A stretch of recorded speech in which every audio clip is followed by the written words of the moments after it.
OTV विरोध रे बढ़िला विरोध एकाठी हेले किस आदिवासी अभिभावक ओटीवी वर्जन नहीं उठाइले स्वर किस घटना को आड़ करी ओटीवी आम पिलांक भविष्यत गढ़ुथिबा अनुष्ठान किस को बंद करदेबा पई चक्रांत चलाइछि। ओडिशार समस्त आदिवासी मनरे एक भयर वातावरण सृष्टि करी सेमानंकु चैनल तरफरु मानसिक ताड़ना दिया जाउथिबा अभिभावक माने कहिसंती।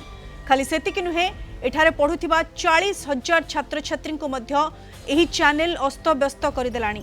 सेमानंकु प्रकारांतरे मानसिक निर्यातना दे चलीछि। अभावनीय घटना को बहाना करी किस विरोध रे नानादी मिछ खबर पहाड़ सृष्टि करी कुत्सार टना करी एही चैनल सारा ओडिसा रे निंदित हेउछि बोली अभिभावक माने कहिसंती। मानसिक जंत्रणा रे थिबारु अभिभावक माने निष्पत्ति नैछंती। ओटीवी और तार मालिकंक विरोध रे आईन अनुसार कार्यानुष्ठान ग्रहण करिवे। ओटीवी जेभली भाबे किस रे शांति रे रही पाठ पढुतिबा आदिवासी पिलांकु टीवी माध्यम रे मानसिक जंत्रणा देबा सह भयभीत कराई रखिछि। सेही भली ओटीवी रो समस्त रिपोर्टर को तांको अंचल रे घोर विरोध करिवे। किस रो 80,000 पिलांक परिवार और सेमानंक बंधु परिजन को मिसाई 8 लाख परिवार सबुदिन पई ओटीवी देखिबा वर्जन करबा को जाउछंती बोली कहिसंती। जेते दिन पर्यंत न्याय न मिलिछि 30 जिल्ला रे आंदोलन करिवे बोली कहिसंती अभिभावक। ओटीवी आदिवासी विरोधी, शिक्षा विरोधी, विकास विरोधी और युव विरोधी। न्याय न मिलवा पर्यंत किस विश्वविद्यालय 10,000 पिला ओटीवी कार्यालय सम्मुख रे धारणा देबे। किस हेउछि आदिवासी मानक विकास रो मार्ग। एहाकु सुरक्षा देबा सरकार को प्रथम कर्तव्य बोली सेमाने दाबी करिसंती। यास अभिभावक माने कहिसंती जदि किस कर्तृपक्ष कि डॉक्टर अच्युत सामंत किस चलाई पारु नाहंती तेबे सरकार एहाकु चलाइबाकु सेमाने अनुरोध करिसंती।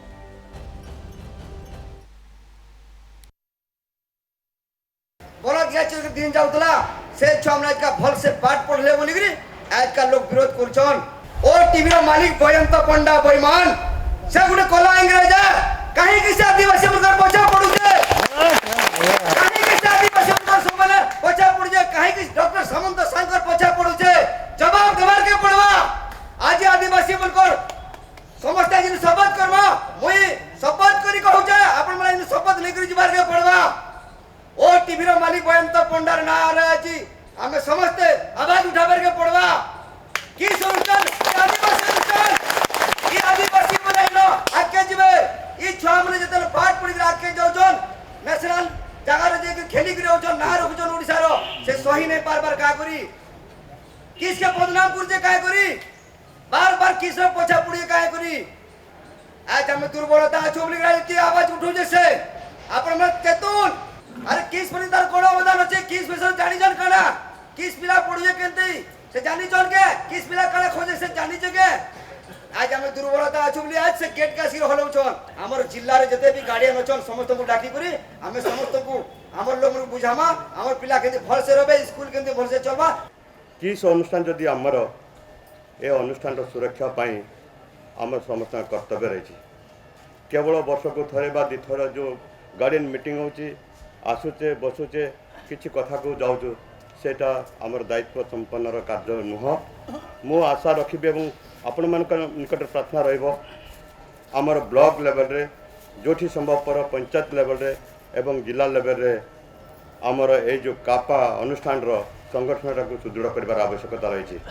हमर फाउंडर जननायक अच्युत सामंत तांकर प्रतिष्ठा सारा पृथ्वी रे दिन को दिन प्रशंसा पाउछंती अवार्ड पाउछंती। एई कथा हमें समस्ते जानी थिले एई कथा हमें समस्ते जानी थिले। देखो तो किछि गुटे सांप्रदायिक विरोध संगे संगे विरोध को आभास आछि आम विरोध रे जते बडा आछि जिला लेवल हो ब्लॉक लेवल आसु नाही कारण आमे आदिवासी लोक माने नीरव शांतशिष्ट म शांत प्रिय हवा दरकार अछि किंतु आज ए जो संविधान हमको देछि किछि प्रतिरोध करिया पड़िबो प्रति प्रतिवाद करिया करो अहिंसा मार्ग लड़िबार रे ए जो कथाटा को मध्य आमे आवश्यक स्तर पड़ा। ओटीपी से बायुडुंक समान बायुडुंक सब बेले कुंडेब तार धर्म होची कुंडेब किंतु से कुंडेबार आमे शिक्षा पड़िबो आमर जहाँ न्याय ईश्वर का चिंताधारा अछि से अनुसार सेवा काम अच्युत सामंत करंतु तांको मान करंतु। हमर भात हांडी रे धीर छिटू छे हमर भगवान के जे अपमान करू छे ताके हेइटा बुझा तो आमे आमर सार मानकर जोगाजोग रे रहमा निजर निजर डिस्ट्रिक्ट रे जाइकुरी आमर जिला आदिवासी कल्याण संघ हो कि आमर अभिभावक संगठन हो आमर कोऑर्डिनेटर मानकर से मिसिकुरी बसमा तांकर से जोगाजोग करमा आ आगामी दिने केनता ई टेंशन के जे देई छे ताके घुचामा काना कहउछ ना क्या माने घुचामा कि नहीं ओ टीवी है ओ टीवी है ओ टीवी छी ओ टीवी छी ओटीवी मालिक मालिकाणी एमाने होचंती आदिवासी विरोधी युव विरोधी विकास विरोधी तांको इम्फारे लोक कर्मचारी मरुचंती तांको प्रति ध्यान नहीं आ से कहते अच्युत सामंत गिरफ कर प्रथम तांको गिरफ करबा हम दाबी होची द्वितीय कथा है सरकार चाहूँ जदि किस को अच्युत सामंत किस कर्तृपक्ष चलाई पार ना किस अनुष्ठान को सरकार चलने आम नवेदन करूँ।